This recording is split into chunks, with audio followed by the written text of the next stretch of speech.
Bismillahirrahmanirrahim. Assalamualaikum warahmatullahi wabarakatuh.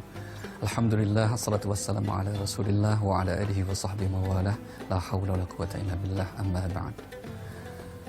Di saat pandemi COVID-19 seperti sekarang ini, banyak saudara kita yang terdampak, sehingga kemudian kehidupannya, rezekinya mengalami masalah yang begitu besar.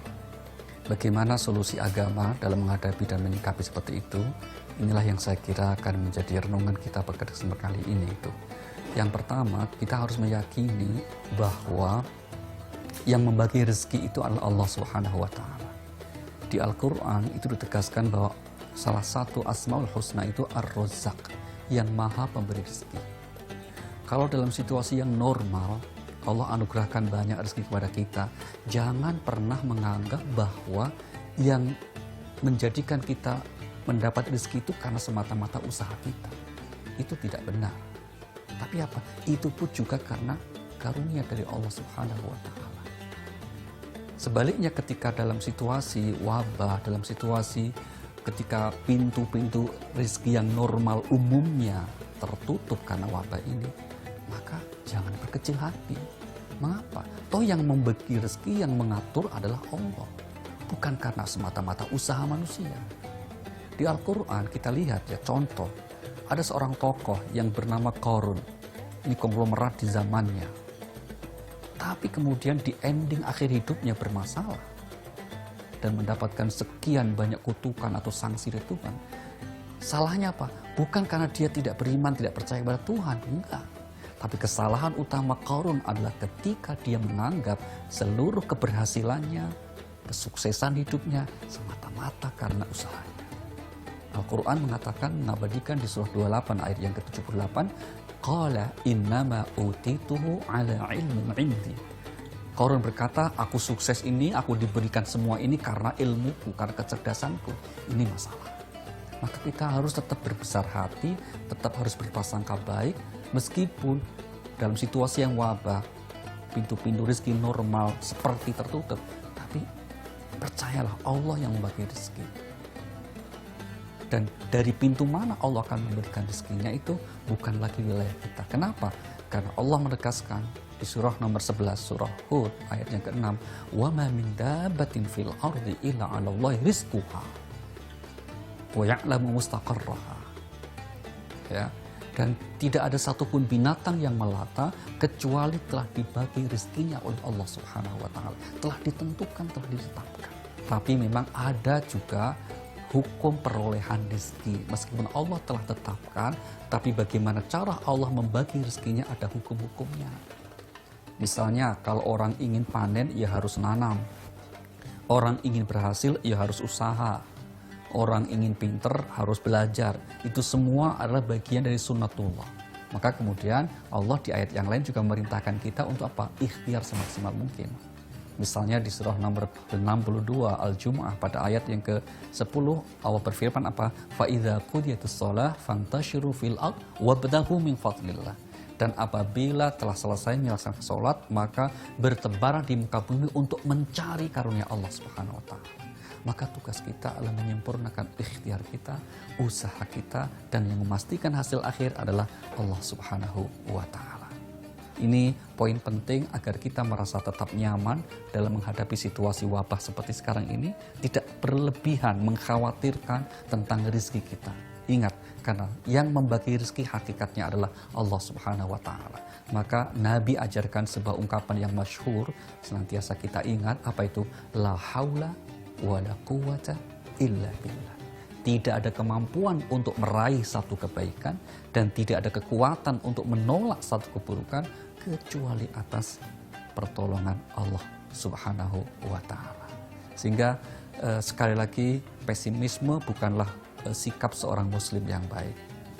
Apalagi berprasangka buruk dalam urusan rezeki seperti ini. Tapi kita mesti yakin dan juga membagi keyakinan kita ini kepada saudara-saudara yang terdampak.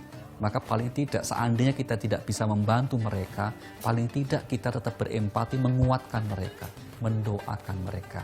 Kiranya saudara-saudara kita itu diberi kemampuan untuk tetap bertahan, untuk terus kemudian bangkit kembali, untuk menjemput kehidupan yang lebih baik, insya Allah setelah selesainya wabah ini. Karena Allah tidak akan pernah mengecewakan hambanya yang bersungguh-sungguh. Jaminan itu disebut di surah 29 ayat 69, walladzina jahadu fina lanahdiyannahum subulana. Yang bersungguh-sungguh ingin menempuh jalanku, pasti aku akan berikan petunjuk. Kita lahir ingat juga tidak membawa apapun, termasuk rezeki. Ingat, tidak ada nikmat Allah yang berkurang. Yang ada adalah rasa syukur seseorang yang berkurang. Dan kalau seorang pandai bersyukur, maka pasti Allah akan menambahkan. La in syakartum la azidannakum. Jika kalian pandai bersyukur, sungguh pasti Allah akan tambahkan karunia. Tetaplah optimis dengan bagian rezeki kita. Wassalamualaikum warahmatullahi wabarakatuh. Itulah dia tadi sedikit tausiah dari Ustadz Ali Nurdin. Mudah-mudahan kita mendapatkan pelajaran dan hikmah yang luar biasa. Juga dengan hari ini kita belajar banyak dari orang-orang yang hebat juga. Tadi ada Syarul Gunawan di mana kita belajar untuk berjuang, ada Indra Bekti di mana kita belajar untuk ikhlas, tapi juga ada Ibu Mida di mana kita belajar untuk tetap positive thinking, untuk tetap berterima kasih dalam keadaan apapun dan untuk tetap berusaha. Karena hidup itu kadang di atas, kadang di bawah. Itulah yang namanya perputaran bola hidup manusia. Dan kita tidak pernah tahu sampai kapan. Dan kita hanya bisa berdoa dan terus berikhtiar. Saya Deddy Corbuzier, terima kasih dan selamat beribadah. I want to sing a song everybody together. Yes. Okay, it's my favorite song. Okay. Yeah, 24K. Whoa, okay. Okay. This is song. We dance together. Joget Stay at bersama. home. Oke. For everybody you lock down, never. Never mind. Stay creative. Yeah. Stay home. Wow.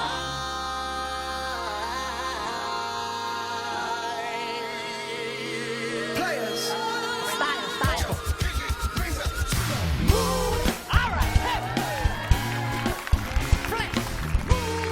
Tackle. Right. Nice. Let's go. Come on. Seekor kera terburuk terpenjara dalam ruang hukuman di sini tempat hukuman para dewa bertindak sesuka hati masuk ke sana ke sini hilangkan semua masalah di muka bumi dengan sehelai bulu dan rambut dari tubuhnya dia menerjang menerpa segala apa yang ada walau halangan di tangan semakin panjang memutar tajam di masa lalu dan terganjur beban pikiran. Alright.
Sekali aku takkan love you lagi.